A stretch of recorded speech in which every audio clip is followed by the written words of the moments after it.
அல்லாஹ் சோதிப்பான். இதை உணர்ந்தே ஆக வேண்டும். அல்லதி خلقல் மௌத வல் ஹயாத லியப்லுவக்கும் அய்யுக்கும் அஹ்ஸனு அமலா. அல்லாஹ் வாழ்வையும் மரணத்தையும் படைத்ததன் நோக்கமே உங்களை சோதிப்பதற்காகத்தான். சோதனையிலிருந்து யாரும் விதிவிலக்காக மாட்டார்கள். பாவிகள் மட்டும்தான் இந்த உலகத்தில் சோதிக்கப்படுவார்கள் என்றால் நபிமார்கள் ஏன் சோதிக்கப்பட்டார்கள்? அல்லாஹ்வுடைய தூதர் சொன்னார்கள், இந்த பூமியிலேயே அதிகமாக சோதிக்கப்பட்டவர்கள் நபிமார்கள் தான் என்று. அல்லாஹ் சோதிப்பான். சோதனைக்காகத்தான் இந்த உலகம்.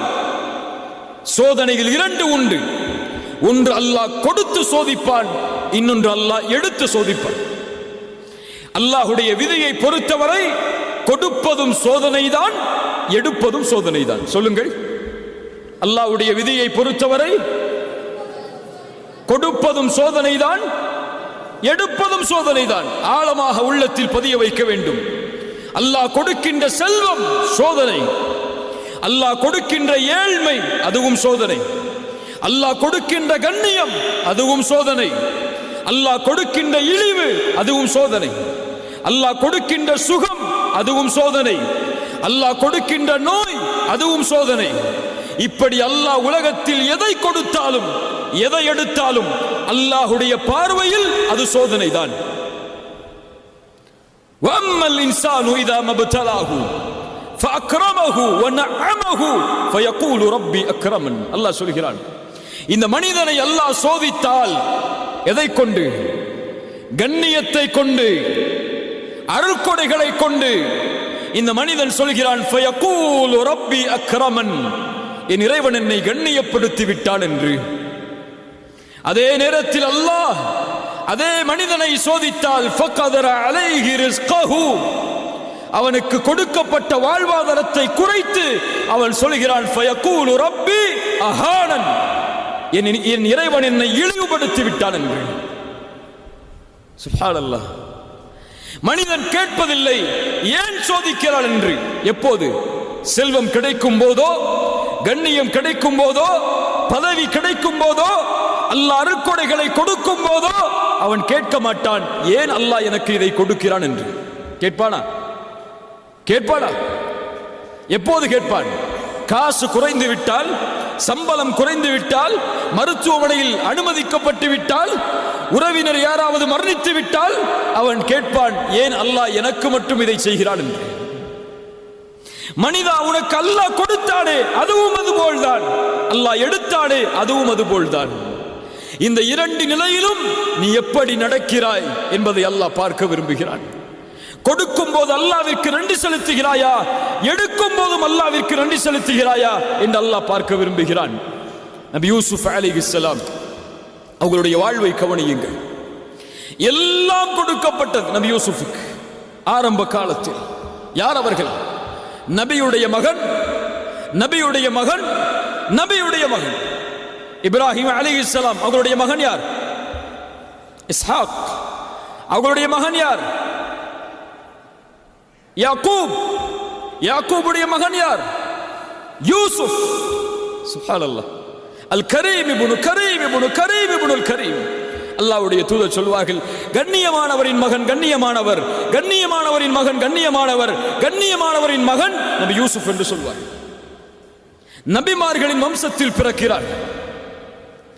ஒரு நபியின் குழந்தையாக இவ்வளவு பெரிய அருட்கொடை. 11 சகோதரர்கள் தனக்கு.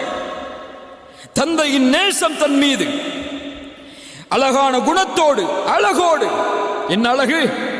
ரசூலுல்லாஹி ஸல்லல்லாஹு அலைஹி வஸல்லம் சொன்னார்கள், மிஅராஜுடைய பயணத்தில் நபி யூசுஃபை நான் பார்த்தேன். அல்லாஹ் அவன் படைத்த அழகில் பாதியை நபி யூசுஃபுக்கு கொடுத்திருந்தார்.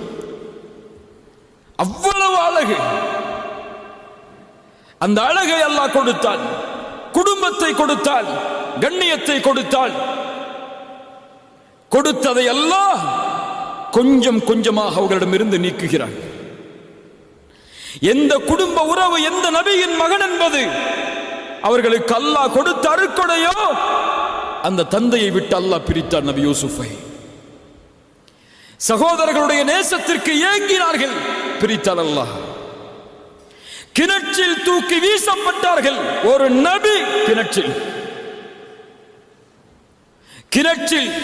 வரக்கூடிய வழிப்போக்கர்கள், வியாபாரிகள் இவர்களை சந்தையில் விற்போம் என்று சகோதரர்களிடத்திலே விலை பேசி ஒரு அற்ப கிரயத்திற்கு, மதிப்பில்லாத காசிற்கு நபி யூசுப் சகோதரர்களாலே விற்கப்படுகிறார்.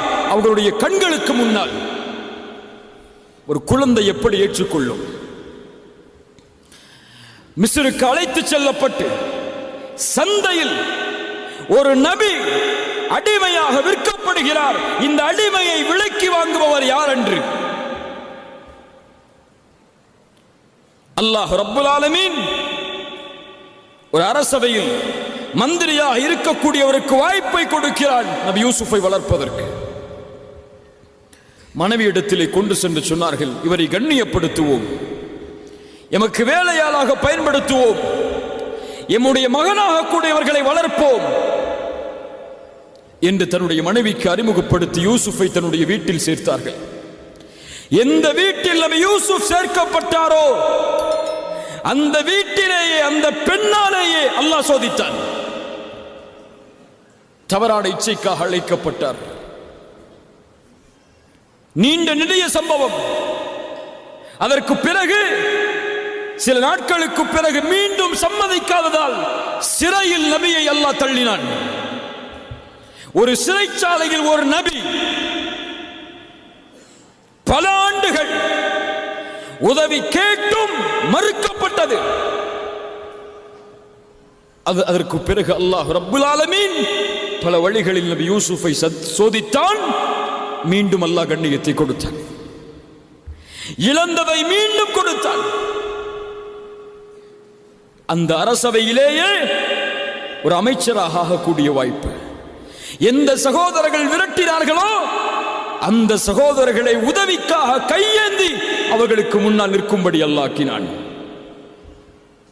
இப்படி எல்லா சோதனைகளையும் அல்லாஹ் நபி யூசுஃபுக்கு கொடுத்தான்.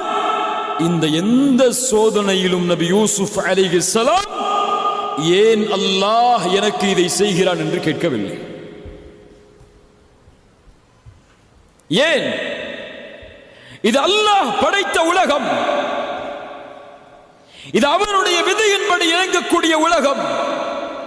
இதில் எதை அவன் நாடுகிறானோ அதை செய்வான், எதை அவன் நாடவில்லையோ அதை செய்ய மாட்டான்.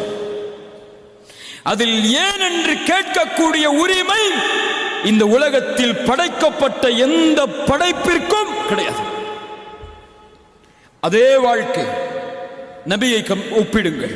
முஹம்மது ரசூலுல்லாஹ் ஸல்லல்லாஹு அலைஹி வஸல்லம் கண்ணியத்தோடு வாழ்ந்தவர்கள். மக்காவுடைய வீதிகளில் 40 ஆண்டுகளுக்கு பிறகு நபித்துவத்தை வெளிப்படுத்தியவுடன் சோதனை ஆரம்பிக்கிறது.